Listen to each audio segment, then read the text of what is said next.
अस्सलामुअलैकुम व्यूअर्स, तुसी देख रहे हो कि अज सुबह सुबह बारिश तकरीबन 1 घंटा हो गया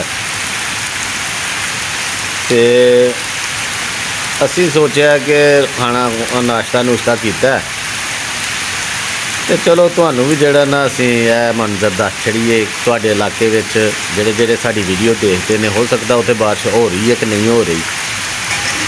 अज अंदर विच ही बह के ना बरांडे च बह के तुहाडे लई वीडियो कैच कर रहे हैं।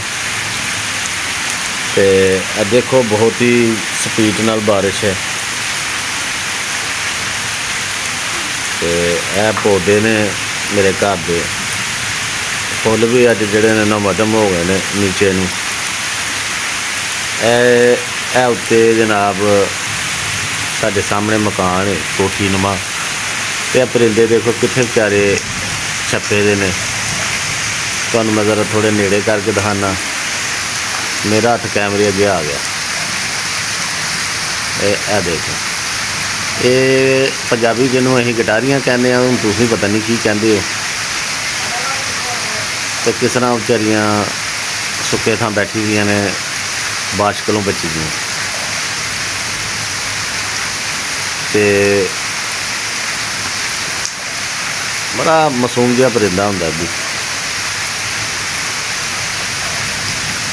अज सुबह सुबह बारिश शुरू हो गई। यह साडा मरूद जे जनाब फले दा सी, बड़े मरूद लगे दे हने दे नाल। गगरे गुगरे खा खड़े ने,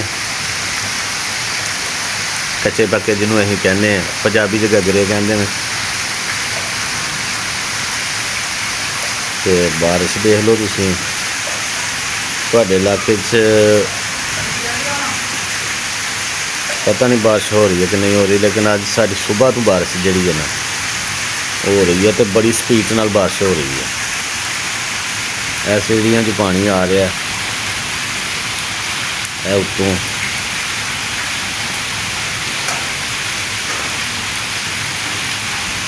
तो इत्थों हिसाब ला लो तुसीं कि किन्ना क बारिश होई होएगी तो स्पीड नाल पानी आ रहा।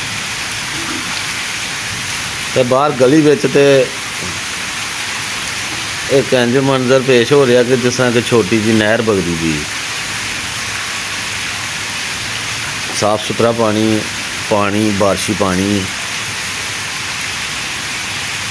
ते अज लई इन्ना ही। अल्लाह हाफिज़।